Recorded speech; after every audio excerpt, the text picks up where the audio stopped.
تو ایک درویش نے لکھا تھا کہ اس سال میرے گاؤں کے میلے کی بھیڑ میں جو گم ہوا وہ ایک بھکارن کا لال تھا، ایک منگن والی دا پتر سی جڑی بیچاری کسی دی مدد نال گزارا کر دی سی۔ وہ بھکارن کا لال میلے میں گم ہو گیا۔ کیوں؟ کہ وہ میلے میں آوازیں دیتا تھا زور زور سے، ہے کوئی مخلص، مجھے ایک مخلص بندہ چاہیے۔ وہ پڑ جاتی ہے بھائی، کبھی کبھی مخلص، ایک مخلص کی لوٹ پڑ جاتی، ایک ہو بس ایک۔ جس دور میں بچے بھی باپ کی عزت اس لیے کرتے ہوں اللہ ماشاءاللہ کہ باپ امیر ہے کہ نہیں، اس دور میں اللہ ماشاءاللہ سارے نہیں لیکن اکثر جگہوں پہ ایسا ہوتا ہے کہ ابا امیر ہے تو اس کی عزت بھی زیادہ، اور اگر کچھ کر نہیں سکا تو کہنے تسی ساڈے لئی کیتا کی ہے۔ او بھائی، وہ بھکارن کا بچہ، غریبنی کا بچہ، شاعر کہتا وہ گلیوں میں شور ڈالتا تھا، ایک مخلص بندہ، ایک مخلص دوست، ایک مخلص سجن، بس زیادہ نہیں، ایک مل جائے۔ اس کی طرف دیکھو، وہ کہتا ہے اس سال میرے گاؤں کے میلے کی بھیڑ میں جو گم ہوا وہ ایک بھکارن کا لال تھا۔ اس درویش کو تلاش تھی متاع خلوص کی، مخلوق چپ رہی کہ یہ مشکل سوال تھا۔ مال کماتے کماتے مقصد مال نہیں بنانا، دولت حاصل کرتے کرتے محبت دولت کی نہیں دل میں پیدا کرنی، بال بچے، گھر بار، مکان، اس کے پیچھے بھاگتے بھاگتے ایسا نہ ہو کہ پلٹ کر دیکھیں تو ہمارا بہت سا روحانی، فکری اور ذہنی نقصان ہو چکا ہو۔ بہت سارے لوگ ہم میں سے ایسے ہیں جو الحمدللہ مقصود نہیں دولت کو بناتے، جن کا مقصود رزق حلال ضرور ہے لیکن وہ اس کو اپنے ذہن پہ سوار نہیں کرتے، صرف دولت کی ہو کے زندہ نہیں ہے، وہ اللہ کے بندے بن کے زندہ ہیں، رسول اللہ صلی اللہ علیہ وسلم کے غلام بن کے فخر محسوس کرتے۔ دولت کی طرف جتنی زیادہ ہماری توجہ ہو گئی ہے اور مال کی جانب جتنا زیادہ ہمارا ذہن ہو گیا، سارے رشتے مال میں تلنے لگ گئے، ہر چیز کو اسی عینک سے دیکھا جانے لگا ہے۔ اللہ تعالیٰ نے قرآن مجید میں ارشاد فرمایا کہ یا ایھا الذین آمنوا لا تلھکم اموالکم ولا اولادکم عن ذکر اللہ، اے ایمان والو، تمہارا مال اور تمہاری اولاد تمہیں اللہ کے ذکر سے کہیں غافل نہ کر دے۔ اولاد بھی تمہاری ہے، مال بھی تمہارا ہی ہے، رہے گا بھی تمہارے پاس، لیکن اس کی موجودگی میں غافل نہ ہو جانا، غافلوں جیسی زندگی نہ بتانا۔ جو لوگ سڑک کو منزل بنا لیتے ہیں وہ رستے میں رہ جاتے ہیں۔ سڑک جو ہوتی ہے وہ راستہ ہوتی ہے، منزل نہیں ہوتی۔ یہ جو رزق ہے، دولت ہے، مال ہے، اولاد ہے، یہ تو سارا رستہ ہے اللہ کی طرف جانے کا، کہ تھوڑا سا رزق حلال کمائیں، کمر سیدھی ہو جائے اور پھر ہم اپنے رب کریم کی عبادت کریں۔ ہم رزق حلال کمائیں تاکہ ہم ہاتھ پھیلانے سے بچیں اور ہم اللہ کے بندوں کی ضروریات کا خیال کریں، دین کے کاموں میں اپنے آپ کو مشغول کریں، کچھ نہ کچھ اپنا حصہ پیش کریں۔ یہ مقصود تھا، یہ منزل نہیں، یہ تو صرف ایک رستہ تھا۔ ہم نے اب کیا کیا ہے کہ یہی چیز ہماری منزل بن کے رہ گئی ہے۔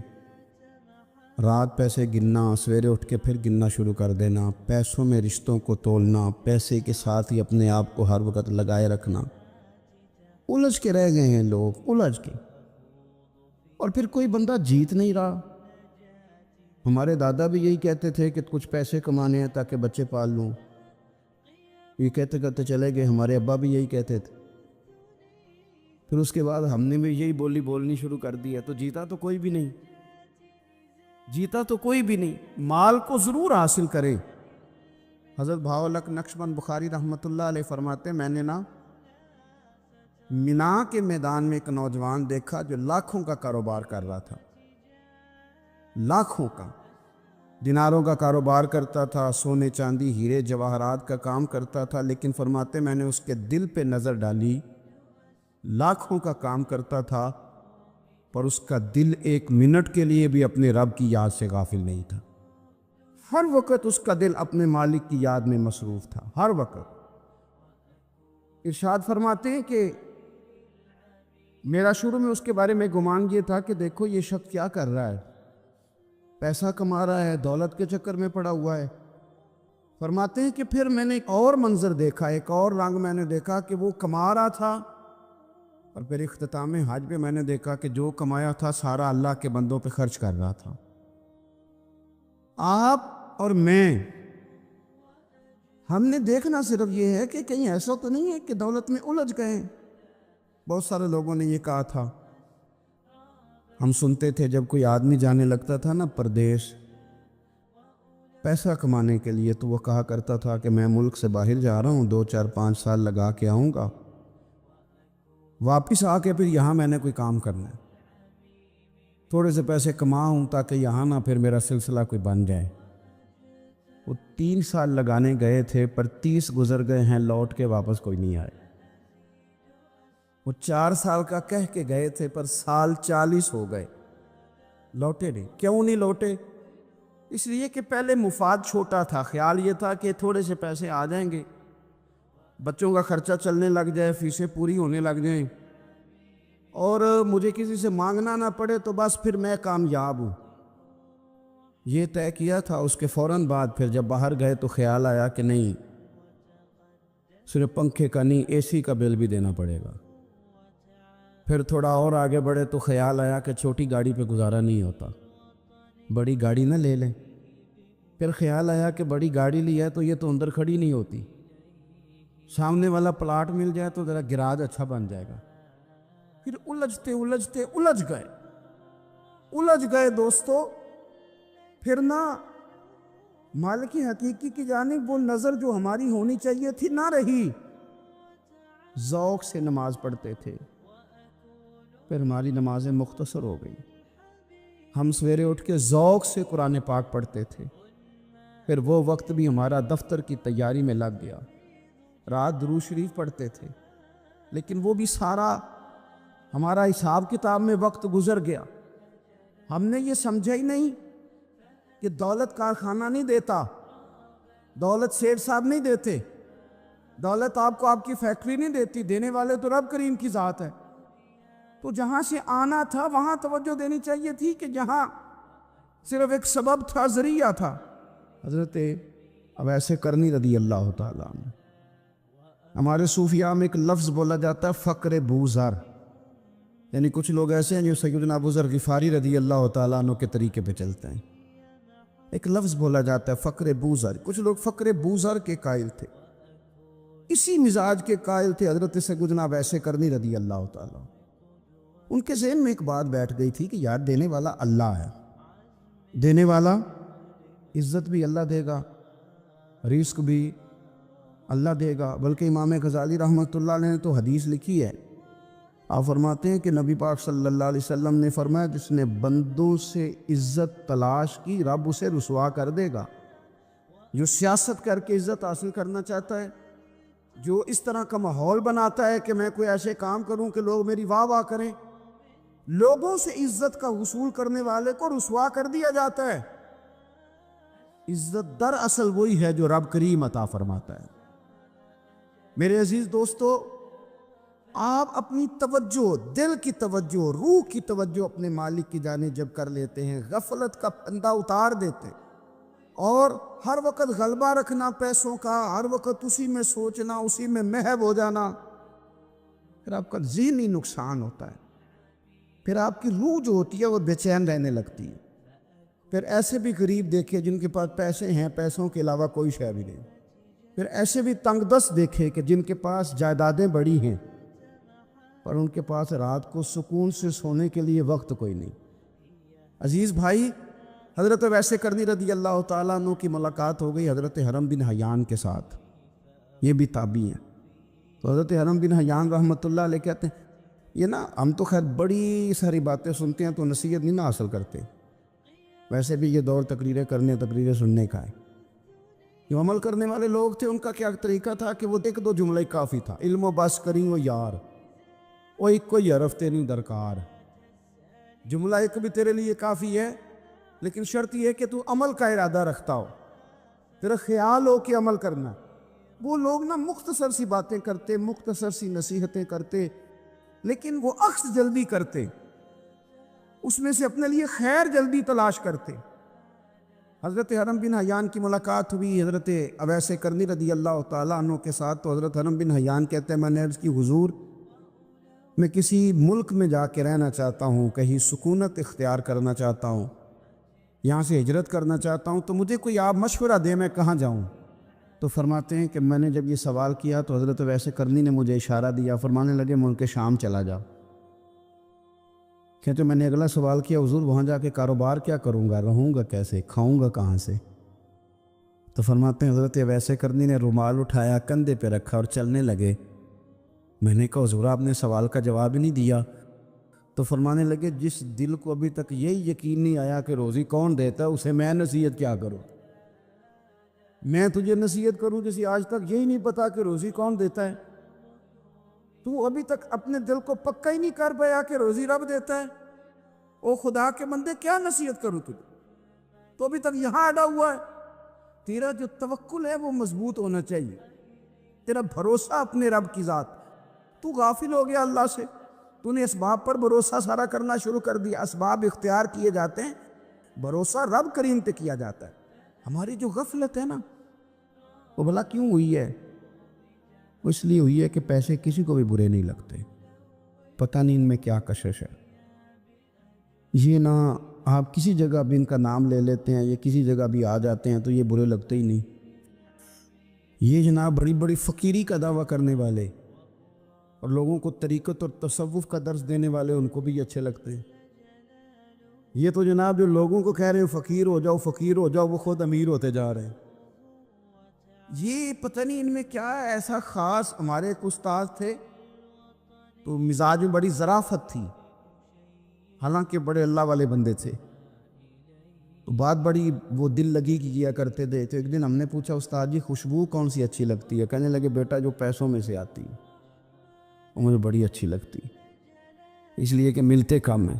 ہمارا نا جب اس طرح کا ذوق بن جاتا ہے نا، آپ مزاج بنا لیتے ہیں پیسوں کا۔ لوگ سمجھتے ہیں کہ غریبی کا ڈر شاید زیادہ ڈر ہے، لیکن کبھی آپ دروازہ رسول پہ جائیں نا تو حضور نے تو کوئی اور ڈر بیان کیا ہے۔ حضرت ابو عبیدہ بن جراح رضی اللہ تعالیٰ عنہ بحرین سے نا مال لے کے آئے بہت سارا، حضور نے بھیجا، جزیہ لینے گئے، یہاں مال غنیمت کا کچھ مال تھا، آپ لے کے مسجد میں آئے تو لوگوں کو پتہ چل گیا کہ آج مال آیا ہے۔ اب سب کو حصہ ملتا تھا اس میں سے، بدریوں کو زیادہ ملتا تھا، باقی لوگوں کو بھی ملتا تھا۔ تو فجر کی نماز کے بعد لوگ گھروں کو جایا کرتے تھے، لیکن آج پتہ چلا نا مال آیا ہے، تو یہ سیاستہ میں حدیث موجود ہے، سب لوگ مسجد میں بیٹھے رہے۔ حضور علیہ السلام نے فرمایا تمہیں پتہ چل گیا مال آیا ہے؟ عرض کی حضور ہاں۔ فرمایا تمہیں بانٹنے لگے ہیں، دینے لگے ہیں۔ ہم نا غریبی سے ڈرتے ہیں، ہم اپنے بچوں کے لیے دعا کرتے ہیں ان پہ غربت نہ آئے، ہم اپنے بہن بھائیوں کے لیے دعا کرتے ہیں ان پہ غربت نہ آئے، کرنی چاہیے، لیکن ذرا اس حدیث کے مفہوم کو بھی دیکھیے گا۔ نبی پاک صلی اللہ تعالیٰ علیہ وآلہ وسلم نے فرمایا تمہیں دینے لگے ہیں، مال آ گیا ہے، لیکن میرے قریب نے اپنی امت کے لیے جس چیز کا ڈر محسوس کیا وہ کیا ہے؟ حضور کے دل میں کس چیز کا خدشہ تھا وہ کیا ہے بیان کیا۔ حضور فرمانے لگے لوگو مجھے تم پر غربت کا ڈر نہیں، یہ ڈر نہیں کہ تم غریب ہو جاؤ گے، بلکہ مجھے تو ڈر ہے کہ تم پر دولت پھیلا دی جائے گی، تم زیادہ مالدار ہو جاؤ گے۔ خوف غریبی کا نہیں، خوف تمہارے مال کا ہے۔ اور حضور فرماتے ہیں کہ پھر تم انہی باتوں میں مبتلا ہو جاؤ گے جن میں پرانی امتیں مبتلا ہوئی تھی، اور جب وہ اللہ کی نافرمانی میں مبتلا ہوئی تھی تو پھر وہ ہلاک کر دی گئی تھی۔ مجھے ڈر ہے، مجھے ڈر ہے۔ ہاں جہاں دولت آتی ہے وہاں سستی بھی آتی ہے، جہاں دولت آتی ہے وہاں معاذ اللہ عیاشی بھی آتی ہے، جہاں دولت زیادہ آ جاتی ہے وہاں پھر لوگ ہر چیز کو دولت میں تولنے لگتے ہیں۔ جہاں دولت زیادہ آتی ہے میرے بھائی پھر لوگ سمجھتے ہیں کہ ہر چیز میں خرید لوں گا، پھر لوگوں کے ذہنوں کے اندر اس طرح کا فطور آتا ہے۔ حضور نے فرمایا مجھے ڈر ہے تمہارے دولت مند ہونے کا، ڈر ہے دولت مند ہونے کا۔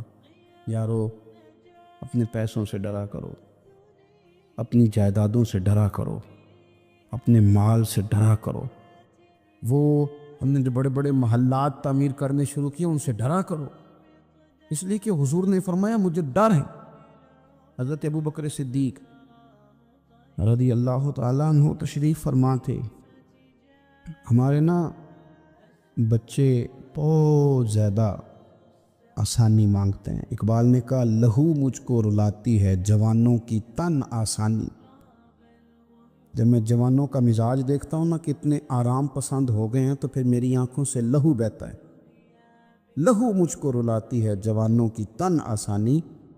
ان کا وجود اتنا آسانی کا ماحول لینا چاہتا ہے، ذرا سی بھی کوئی تکلیف آپ دیکھ لیں، لائٹ بند ہو جائے تو مصیبت کھڑی ہو جاتی، کسی جگہ چند منٹ کے لیے آدھے گھنٹے کے لیے ٹریفک بند ہو جائے تو مثلاً کیا ہو جائے گا، لیکن یہ کہ طبیعتوں میں تلخی، اور جب وہ گاڑیاں آہستہ آہستہ چلتی ہیں تو ایک دوسرے سے آگے بڑھنے کی وہ شدت، وہ ہمارے مزاج میں ایک دوسرے کے بارے میں دل میں بڑے بڑے جملے، کیوں؟ اس لیے کہ ہماری طبیعت آسانی پسند ہے، ذرا سی بھی کوئی رکاوٹ ہم نہیں برداشت کرتے، تھوڑی دیر کے لیے ٹھہرنا پڑ جائے ہمارے لیے بڑا مشکل کام ہے۔ آپ ہمیں ہماری مرضی کے خلاف کوئی بات کر دیں تو ہمیں بگڑا ہوا سمجھے، ہماری طبیعت میں وہ آسانی ہے۔ یہ آسانیاں انسان کو پھر بڑے بڑے کام نہیں کرنے دیتی، پھر انسان کمزور پڑ جاتا ہے، پھر وہ کوئی کسی انقلابی تحریک کا کبھی حصہ نہیں بن سکتا۔ اگر وہ بڑی صلاحیت بھی رکھتا ہو تو وہ زندگی میں کوئی کارنامہ سر انجام نہیں دے پاتا، کیونکہ طبیعت میں آسانی آ گئی، اس کا مزاج ہی نہیں۔ جس بندے کو گرمی زیادہ لگتی ہے وہ کیسے آگے بڑھے گا؟ یہ سیٹھوں کے بیٹے، مالداروں کے بیٹے، پیروں کے بیٹے، بڑے بڑے جناب مشائخ کے صاحبزادگان، الا ماشاء اللہ، آگے نہ بڑھنے کی وجہ کیا ہے؟ صرف یہ ہے کہ طبیعت کا تقاضا یہ ہے کہ ایک آدمی نے رومال پکڑا ہے، دوسرے نے جوتا پکڑا ہے، تیسرا گاڑی کھول رہا ہے۔ جب آپ اس قدر زیادہ ان کو آسانیوں میں مبتلا کر دیتے ہیں، پھر ان کے لیے جہاد کرنا، میدان میں نکلنا ممکن نہیں رہتا، وہ عادی نہیں ہوتے۔ امام حسن اور امام حسین رضی اللہ تعالیٰ عنہما نے جہاد اس لیے کر لیا تھا، بچپن میں ہی 7-8 سال کی عمر تھی تو ماں 3 دن روزے رکھوایا کرتی تھی، وہ 3 دن روزے رکھتے تھے، اور افطار کا وقت آتا تھا تو جو کچھ پکا ہوتا تھا وہ بھی اٹھا کے غریب اور مسکین کو دے دیا کرتے تھے۔ تو یہ تو عادت تھی بچپن سے ہی۔ جس طرح حدیث پاک میں یہ فرمایا گیا کہ تم اتنی دیر تک مومن نہیں ہو سکتے جب تک ہر چیز سے بڑھ کر، ہر شخص سے بڑھ کر نبی پاک علیہ السلام سے پیار نہ کرو، اسی طرح قرآن مجید نے فرمایا کہ فلا و ربک، اے محبوب ہمیں آپ کے رب کی قسم، اے محبوب آپ کے رب کی قسم، لا یؤمنون حتی یحکموک فیما شجر بینہم، یہ اس وقت تک مومن نہیں ہو سکتے جب تک اپنے ہر معاملے میں آپ کو حاکم تسلیم نہ کر لیں۔ یہ آپ کو حاکم تسلیم کر لیں، ہر بات میں آپ کا حکم ماننے لگے تو آپ کا رب پھر ان کو مومن مانے گا۔ ہر معاملے میں، نماز پڑھنے میں بھی نبی پاک کا حکم ماننا ہے، اور شادی کرنے میں بھی نبی کریم کا حکم ماننا، روزہ رکھنے میں بھی حضور کا حکم ماننا ہے، اور تجارت کرنے میں بھی نبی کریم علیہ السلام کا حکم ماننا۔ جس طرح ہم لوگوں نے نوافل پڑھنے میں، تلاوت کرنے میں رسول کریم علیہ السلام کی بات کو سننا ہے، اسی طرح ہم نے فیصلے کرنے میں، کچہری میں جانے میں، عدالت میں پہنچنے میں، وہاں بھی ہم نے نبی کریم صلی اللہ تعالیٰ علیہ وسلم کی بات پر ہی غور کرنا ہے، اور سرور کائنات علیہ السلام کو ہر معاملے میں از اول تاخر اپنا حاکم تسلیم کرنا۔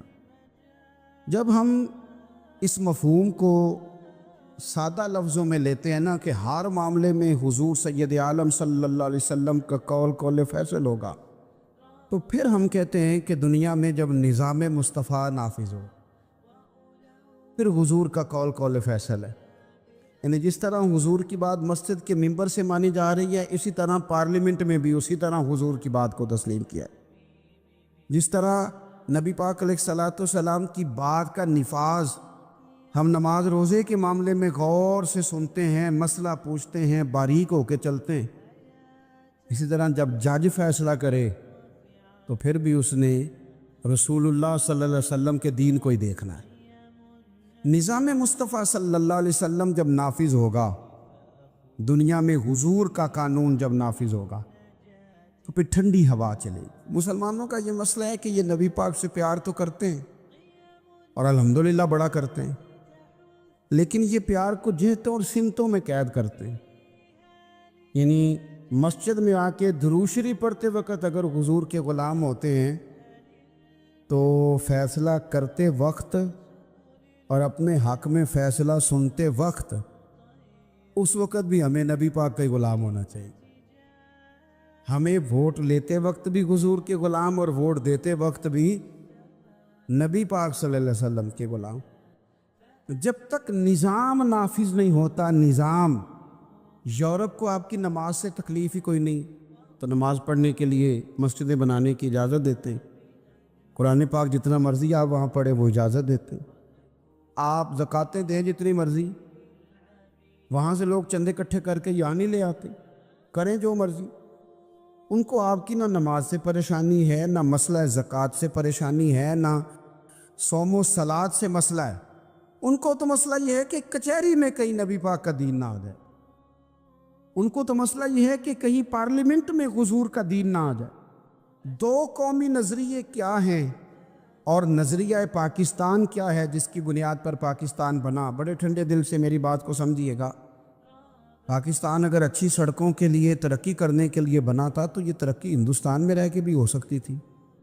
انڈیا والے کہتے ہیں کہ ہم نے ترقی نہیں کرنی، کچی سڑکوں پہ چلنا ہے، ہم نے ٹیکنالوجی نہیں بنی، یہ کام وہاں بھی ہو سکتا تھا۔ اگر آپ یہ کہیں کہ پاکستان جمہوریت کی مضبوطی کے لیے بنایا تھا کہ ڈکٹیٹر کوئی نہیں آئے گا، صرف جمہوری قوتیں کام کریں گی، تو جمہوریت میں تو انڈیا بظاہر آگے نکل گیا ہے، ان کی جمہوریت تو زیادہ اچھی نظر آتی ہے، کبھی ڈکٹیٹر نہیں آیا۔ آپ نے پاکستان کیوں بنایا؟ اگر آپ نے یہی کام کرنے تھے، فحاشی اور یعنی اور جو مرضی جس کے من میں آئے کرے اور کوئی فرق نہ ہو یہاں کے اور وہاں کے کلچر میں، رشوت خوری، بھتہ خوری اور ناجائز فروشی، سارے کام اگر ہونے تھے تو یہ کام وہاں بھی ہوتے۔ پاکستان کیوں بنا؟ کیوں اتنی ساری 40,000 لوگوں نے اپنی جانوں کی قربانیاں دیں؟ دنیا کی سب سے بڑی ہجرت ہوئی ہے، سب سے بڑی، جب پاکستان بنا۔ یہ سب سے بڑی ہجرت تھی، اتنی بڑی ہجرت ہی کبھی نہیں ہوئی۔ کیوں اتنا کچھ ہوا؟ وہ اس لیے ہوا کہ ہمیں بتایا گیا تھا کہ وہاں نہ سوشلزم، نہ وہاں خالی جمہوریت کا راگ الاپا جائے گا، بلکہ ایک بلند نعرہ لگایا گیا تھا۔ نعرہ کیا تھا؟ پاکستان کا مطلب کیا؟ پاکستان کا مطلب کیا؟ لا الہ الا اللہ محمد رسول اللہ صلی اللہ علیہ۔ یہ عنوان بنایا گیا۔ غریب آدمی کو بتایا گیا کہ جب پاکستان بنے گا تو وہاں حضور کا نظام نافذ ہوگا، جاگیردار کی اور غریب کی تفریق ختم ہوگی۔ جس طرح امیر کے بچے کو کالج میں داخلہ ملے گا، غریب کے بچے کو بھی ملے گا۔ وہاں بتایا گیا کہ لوگ وہاں ہر لحاظ سے اپنے آپ کو برابر سمجھیں گے۔ وہاں وہی بات ہوگی جو جناب صدیق اکبر کرتے تھے، وہاں وہی جملے دہرائے جائیں گے جو حضرت عمر فرماتے تھے، وہاں اسی طرح غریب پر سخاوت کی جائے گی، اسے دیا جائے گا جس طرح حضرت عثمان غنی کرتے تھے، وہاں اسی طرح فقر کا دور دورہ ہوگا، سادگی کا حسن ہوگا، اپنائیت کا نور ہوگا جو مولا علی شیر خدا نے عطا فرمایا تھا۔ اس سوچ کی بنیاد پر پاکستان بنایا گیا، اس سوچ کی بنیاد پر، اور اسی سوچ کو آگے لے کر کے جایا گیا۔ کوئی سیاسی پارٹی اب یہ بات نہیں کرتی۔ دو قومی نظریے کا معنی یہ تھا کہ ہندو الگ قوم ہے، مسلمان ایک الگ قوم ہے، ان کا رہنا سہنا، اٹھنا بیٹھنا، کھانا پینا الگ ہے، ہمارا اٹھنا بیٹھنا کھانا پینا سارے معاملات الگ ہیں، تہذیب و تمدن الگ ہے، لہذا ہمیں الگ سے خطہ چاہیے جہاں ہم اسلامی نظریات کے مطابق آزاد ہو کے اپنا وقت گزار سکیں۔ اس دو قومی نظریے کی بنیاد پر پہلے تو علامہ اقبال اس کے قائل نہیں تھے۔ علامہ اقبال کا پہلے خیال یہ تھا کہ سارے جہاں سے اچھا ہندوستان ہمارا، یہ اقبال نے لکھا تھا۔ پھر اقبال کہتے ہیں میری سوچ بدلی، اور پھر میں نے کہا کہ نہیں، خطوں کے زور پہ نہیں، آپ رنگ نسل کے زور پہ نہیں، بلکہ کہنے لگے کہ اپنی ملت پر قیاس اقوام مغرب سے نہ کر، خاص ہے ترکیب میں قوم رسول ہاشم۔ آپ جو تقسیم کریں گے، یہ جو تقسیم ہوئی ہے نا عرب کی، یہ مذہب کی بنیاد پہ نہیں ہوئی، یہ تو ان کی ذاتی لڑائیاں تھیں۔ چھوٹا سا دبئی بن گیا، چھوٹا سا مسقط، چھوٹا سا ابو ظبی، یہ تو ان کی ذاتی لڑائیاں تھیں، قبیلوں کی لڑائیاں تھیں، جنگیں تھیں، چھوٹے چھوٹے ملک الگ سے تقسیم ہو گئے۔ یہ مذہب کی بنیاد پہ ایسا نہیں ہوا۔ دنیا میں جتنی ریاستیں ٹوٹ کر بڑی ریاستوں سے الگ ہوئی تو اس میں یہ تھا کہ ہماری قوم الگ ہے، ہم سردار علیحدہ سے ہیں، اس لیے ہم علیحدگی پسند ہیں۔ دنیا کے اندر دو ہی وطن ہیں جو دین کے نام پہ بنے، دو ہی اسٹیٹ ہیں جو اسلام کے نام پر وجود میں آئیں، پہلی مدینہ منورہ ہے اور دوسری پاکستان ہے۔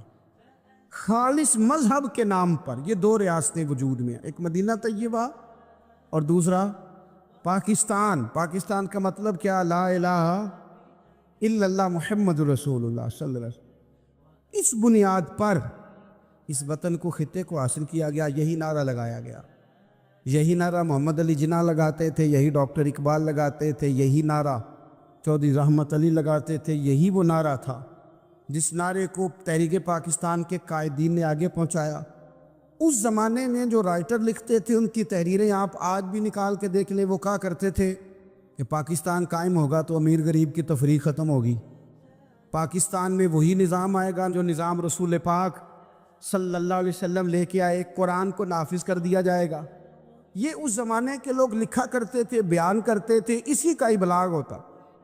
پتہ نہیں پھر کس کی نظر لگی، کیا ہوا، اور تحریک پاکستان میں جذباتی طور پر علماء نے کردار ادا کیا۔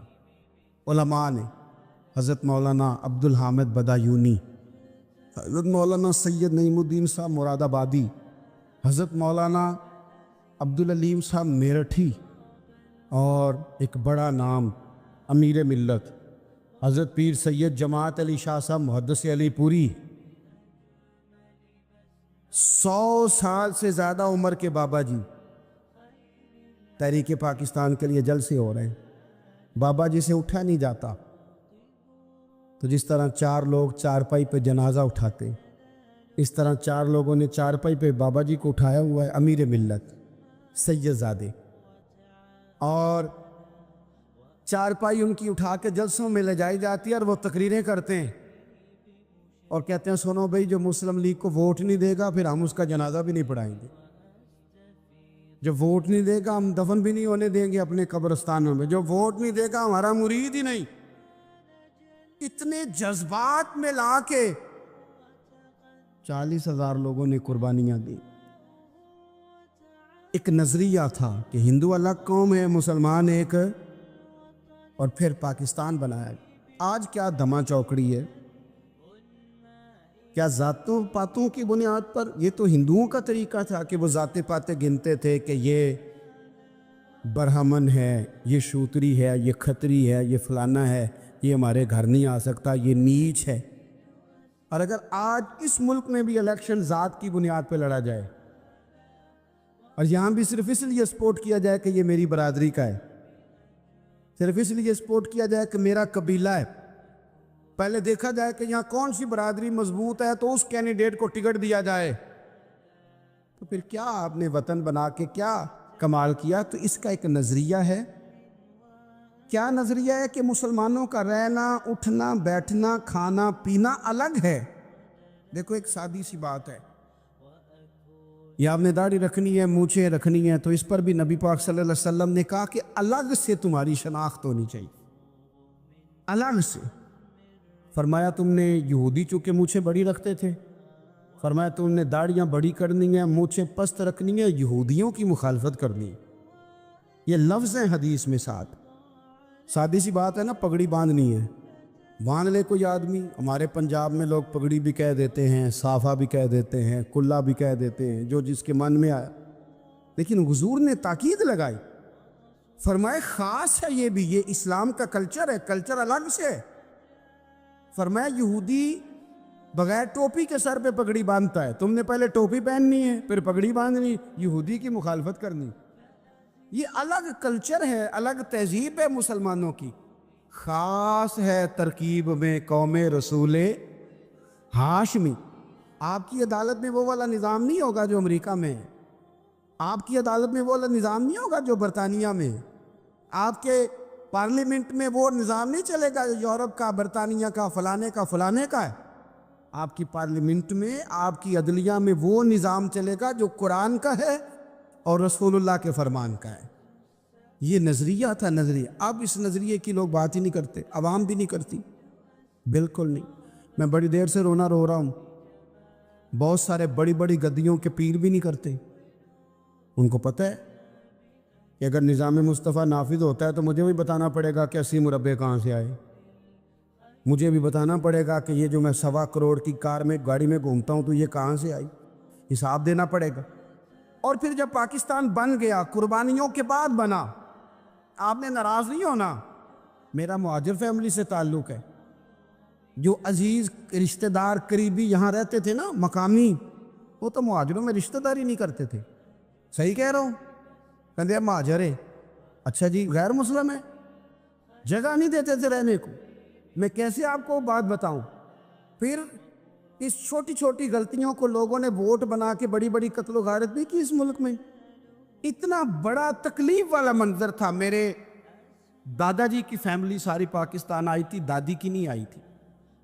97 میں میری دادی کا انتقال ہوا، وہ آخری دن تک رویا کرتی تھی، ایسے جی پتر پتہ نہیں میرے پرا ہیں ان کے فوت ہو گئے، پتہ نہیں میرا کچھ چچا ہے کہ سارے چلے گئے۔ کس لیے آپ نے، اگر یہی دھما چوکڑی سیاست کی کرنی تھی، ذات پات آپ نے رکھنی تھی، تو وہاں کو دکھ تھا؟ یہ تماشے تو وہاں بھی ہو رہے۔ وہ آخری دن تک رویا کرتی۔ اب تو خیر آنکھیں بڑی جدید، ان کا آپریشن ہوتا ہے، تو ایک زمانے میں آنکھوں کا آپریشن ہوتا تھا، ڈاکٹر کہتے تھے لائٹ بند رکھو، سبز رنگ کی پٹی باندھو، 4 گھنٹے کے بعد دارو ڈالنا ہے آنکھ میں، ڈراپس ڈالنے۔ میں 4 گھنٹے کے بعد ان کی آنکھوں میں ڈراپس ڈالنے جاتا تھا، تو کبھی کبھی مجھے بٹھا لیتی تھی، تو کہتی تھی کہ پتہ نہیں کوئی بچہ ہے کہ نہیں بچا، پتہ نہیں اب کوئی ہے کہ نہیں، پتہ نہیں کوئی ان میں سے ہوگا کہ نہیں۔ پتہ نہیں میں تینوں دساں ساڈے پنڈ کس طرح دا ہوندا سی، میں تمہیں بتاؤں فلانی چیز۔ پھر جناح نے اعلان کیا تھا کہ ملک بن گیا، کہتی تھی ہم نے بڑا کہا اپنے رشتہ داروں سے کہ چلیں، پر وہ کہتے تھے یہ تو تھوڑے دنوں کی بات ہے، سب نے واپس آ جانا ہے۔ میں نے 2 دفعہ یہ ماحول دیکھا ہے، اٹاری اسٹیشن پہ، واگا بارڈر پہ، ایئرپورٹوں پہ، ایک بھائی ادھر ہے ایک ادھر ہے، اس طرح تڑپ کے روتے ہیں جب لوگ انڈیا پاکستان آتے جاتے ہیں۔ کیوں آپ نے یہ سارا کچھ کیا؟ صرف ایک نعرہ تھا کہ پاکستان کا مطلب کیا، لا الہ الا اللہ محمد رسول اللہ۔